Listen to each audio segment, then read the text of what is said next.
En Venezuela hay reacciones luego de la deportación de más de 260 presuntos delincuentes, de los cuales 238 serían venezolanos y señalados de pertenecer a la banda criminal Tren de Aragua. La llegada de los deportados a El Salvador se produjo a pesar de que una orden de un juez federal ordenara detener el proceso. Organizaciones que defienden derechos humanos consideran que se debe respetar el debido proceso. Rechazan las deportaciones masivas sin una investigación y un juicio previo que pueda poner en riesgo a quienes no han cometido delitos. Miles de venezolanos llegaron a Estados Unidos, la mayoría huyendo de la crisis, buscando un futuro. Otros, como la banda del Tren de Aragua, a delinquir. Provea, como organización que defiende derechos humanos, asegura que la deportación masiva, sin un debido proceso, viola los estatutos internacionales. Es peligroso y muchos inocentes pudieran estar encarcelados. Entonces yo creo que lo que estamos acá es alertando a que cumplan las excepciones del principio de no devolución. ¿Cuáles son?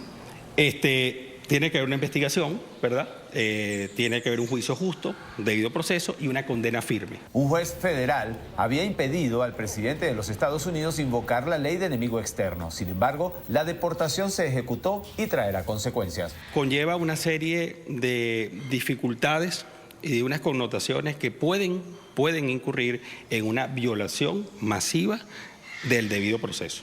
Estados Unidos no ofreció detalles del supuesto récord criminal de los 238 venezolanos enviados a El Salvador. El presidente del Parlamento, Jorge Rodríguez, reconoce que la mayoría se fue en busca de oportunidades. Son unas verdaderas víctimas que se fueron a otros países buscando una alternativa. Vamos a hablar hasta con el diablo para que las venezolanas y los venezolanos sean devueltos. El defensor de derechos humanos Óscar Murillo asegura que quienes hayan cometido delitos deben pagar y recordó las causas de aquellos venezolanos de bien que huyeron para garantizar un futuro a sus familias. De forma obligada, expulsado por la realidad económica y social de Venezuela.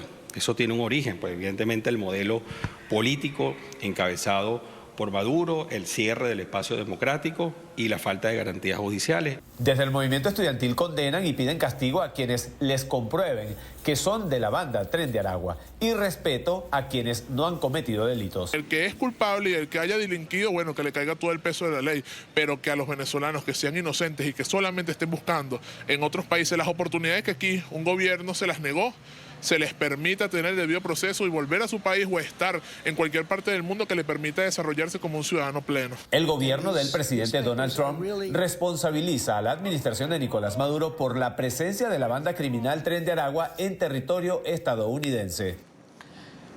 Para conversar sobre este caso, sobre este tema, quiero saludar en esta parte del programa a Iván Simonovich. Él es investigador criminal y es analista de inteligencia. Iván, bienvenido. Gracias por acompañarnos. Gracias a ti por la invitación, un gusto estar con todos ustedes. Iván, ¿qué implicación tiene que Maduro haya sido señalado directamente como cabeza del cártel de los soles, que a su vez coordina acciones con el Tren de Aragua en los Estados Unidos? ¿En qué se traduce este señalamiento? Mira, en pocas palabras yo diría que se está construyendo el marco legal, si no es que ya está construido, porque no sé qué otras, además de esta orden ejecutiva, qué otros lineamientos más pudieran surgir. Pero a mi manera de ver, se está construyendo el marco legal para poder llevar a cabo operaciones específicamente sobre puntos terroristas o de líderes terroristas. Bueno, como lo han hecho con ISIS, como lo hace Israel, lo hizo con Hamas o con cualquiera de estos grupos. O bueno, los mismos Estados Unidos. Es histórico que ellos una vez que catalogan a un grupo o a un individuo cómplice, copartícipe, líder o lo que sea de un grupo terrorista, lo siguiente pues es llevar a cabo acciones específicas para la neutralización de esto, ¿no? O sea, yo lo veo de esa manera. Esto, por otro lado, le sube el costo operativo a todas las actividades que el Tren de Aragua está realizando, porque ahora esto trae como consecuencia que van a haber mucho más recursos, van a haber mucho más agentes, muchas más agencias involucradas en la identificación, ubicación, detención o neutralización de individuos del Tren de Aragua.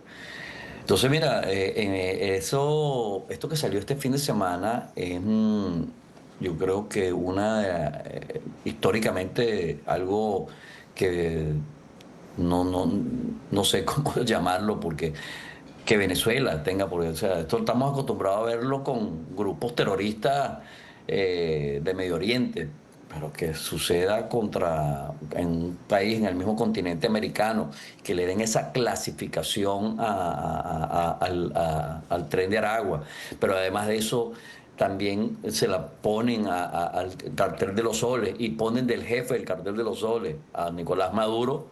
Bueno, eso ya es algo de otro nivel, pues. Otro nivel, de otro nivel me estás hablando. Estamos comparando esto con ISIS o con Hamas. Implica otro tipo de acciones de otro nivel, también está señalando. Sí, es decir, mira, es que fíjate lo siguiente. Ahí en la orden ejecutiva habla que se utiliza el Tren de Aragua y otras estructuras criminales. O sea, habla de que el régimen es una especie de organización híbrida, que lo que significa esto es que utiliza al crimen organizado para desestabilizar a los Estados Unidos y otros países de América, ¿no? Eso es algo que, bueno, no sé, eso se ha conversado y se ha dicho en muchas oportunidades. Entonces, esto forma parte de un trabajo que se ha venido haciendo, que todo lo que se ha dicho, los analistas, todo lo que han dicho los analistas, lo que las personas involucradas en temas de inteligencia, en la misma diputados, senadores de los Estados Unidos, de fuera de los Estados Unidos, de Colombia, que el problema de Venezuela era sus ataques asimétricos a las democracias establecidas en Latinoamérica y ahora aquí mismo en América, es una realidad. Entonces, esto ahora lo que hace es definitivamente darle un parangón legal para acciones mucho más específicas y directas, ¿no? Aquí no hay ya más otras más acciones. O sea, ahí tienes tú lo que ha pasado con Guyana, lo que ha pasado en otras oportunidades, o sea, lo que está pasando con el Tren de Aragua. O sea, todo para mí forma parte de la construcción del camino legal para llevar a cabo tareas, operaciones, misiones específicas sobre líderes específicos del terrorismo.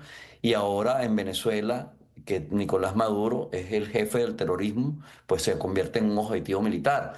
Así como Niño Guerrero, así como Diosdado Cabello. Es más, esto también abre la posibilidad porque esto es una realidad. Han aniquilado a terroristas en diferentes partes del mundo. Y eso lo han hecho a veces sin ni siquiera, o sea, de una manera muy específica. Y el caso Bin Laden, por ejemplo. El caso Bin Laden ni siquiera donde estaban, ellos notificaron. Llegó un grupo especial, intervinieron en la madrugada, eliminaron al tipo y se fueron. Eso sucedió, eso no es un cuento, hay películas, hay historias sobre eso. Entonces, a mi manera de ver, pues se está construyendo esa vía. Yo lo veo así. Operaciones de tipo quirúrgico. Iván, ¿tú eres de la teoría o crees que el Tren de Aragua, la presencia del Tren de Aragua en Estados Unidos fue planificada?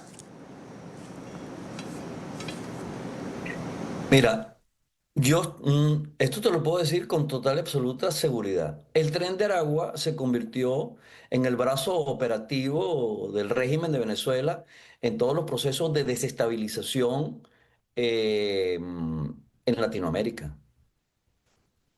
O sea, no hubo país ojo, que no fuese aliado, obviamente, del régimen, que no sufriese las consecuencias, pues, de los ataques planificados desde Venezuela a las democracias en el continente, ¿no? Colombia, Perú, bueno, Perú acaba de crear, ahorita acabo de leer un decreto que sacaron donde involucran a la Fuerza Armada peruana en una estrategia dirigida solamente a la eliminación del Tren de Aragua. ¿Ok? Ni hablar de Chile. Chile tiene una investigación abierta donde señalan pues, que Diosdado Cabello con Granco son los que planificaron el homicidio del teniente Ojeda, y todo eso fue tercerizado a través del Tren de Aragua. ¿Ok? Ahora, así como te digo esto, te digo que esto de primera mano, porque pues, he estado en entrevistas donde hay individuos que han dicho lo que pasa es que el Tren de Aragua pensaba que trabajar o operar en los Estados Unidos era mucho más complicado. Pero se dieron cuenta que no era tan complicado, porque de alguna manera pues lograron mimetizarse en este grupo de venezolanos de venezolanos de bien que han ingresado a los Estados Unidos, y bueno, ellos han ingresado en esas olas, ¿no? Y como por ejemplo, tú no puedes chequear aquí en Estados Unidos los que ingresaron por la frontera. Ese señor, el que entraba por esa frontera y decía que se llamaba George Washington, tenían que creerle porque él decía que no llevaba ningún documento y que lo había perdido en el Darién. Y que su nombre era ese, y bueno, así le daban un documento de identificación acá dentro de los Estados Unidos.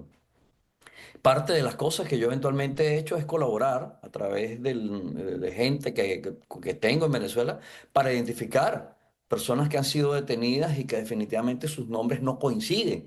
No coinciden porque crearon una persona nueva, ¿no? Una nueva identidad. Y con esa nueva identidad han hecho desastres aquí. Y sí, definitivamente, yo sí creo que detrás de todo esto hay una planificación, hay un objetivo, hay un interés. No sé hasta qué punto querían ellos llegar, pero el tema del narcotráfico, el tema del trata de blancas, la movilización del oro, todo eso es una realidad. Forma Claro. parte de investigaciones y yo sé que es así. Claro. ¿Es tan grande el Tren de Aragua, Iván, como se dice? Se habla de cientos de personas en Estados Unidos, o son bandas asociadas, o lo que llaman ahora tercerización.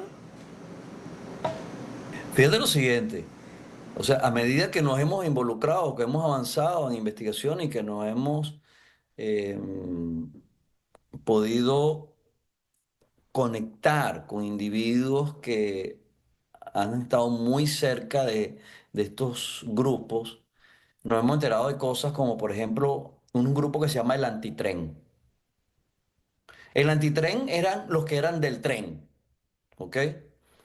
Que eran del tren, pero que por alguna razón, esas típicas cosas que hay entre grupos criminales, se pelearon y entonces hacen las mismas operaciones, pero que le puedan causar, que puedan diezmar de alguna manera los ingresos del Tren de Aragua, pero hacen la misma cosa. Entonces, ¿son del Tren de Aragua? No, ellos no son del tren, son antitren. Ah, ok, pero hacen el mismo trabajo, sí, pero para quitarle espacio a ellos en todos estos temas de movilizaciones de armas, de narcotráfico, trata de blancas, existen, ¿ok? Luego de esto también hay secciones, ¿no? Que por ejemplo, en Perú, el Tren de Aragua tenía un grupo y no eran el Tren de Aragua, ellos eran los gallegos. Ellos se autodenominaron los gallegos y tenían su propia simbología, ¿verdad? Aunque reportaban directamente a Niño Guerrero, ¿verdad? Ellos son su propia estructura. En otras palabras, Yania, todas estas estructuras funcionan más o menos como funciona el terrorismo en realidad en el mundo. Bueno, de ahí es donde han salido algunos líderes, ¿verdad? Y han hecho sus propias estructuras criminales. El Tren de Aragua, ¿cuál es la historia del Tren de Aragua? El Tren de Aragua eran sindicatos que de alguna forma empezaron a cobrarle a la gente porque los trenes al final nunca se hicieron, pero se convirtieron en grupos criminales. Entonces, el Tren de Aragua es como una denominación, como darle en un título a algo, pero en líneas generales no son más que grupos terroristas, grupos criminales que se han ido adaptando a los cambios del régimen y los cambios que le ha impuesto el régimen. Además de eso, la invasión, o las operaciones o las tercerizaciones que se han hecho precisamente en esos procesos de evolución criminal. ¿Cómo te imaginas los próximos días, Iván? Te lo pregunto porque, digamos, en todas estas acciones se corre el riesgo de que caigan unos por otros, ¿no?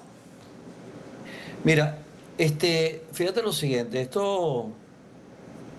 en las veces que me he sentado a conversar con algunos agentes, he sido bien claro y les he dicho, mira, estamos hablando de un grupo que no puede representar más del 0,00001% de los venezolanos, de los 7 millones, 8 millones que andan alrededor del mundo. Es injusto tratar a todo el mundo igual.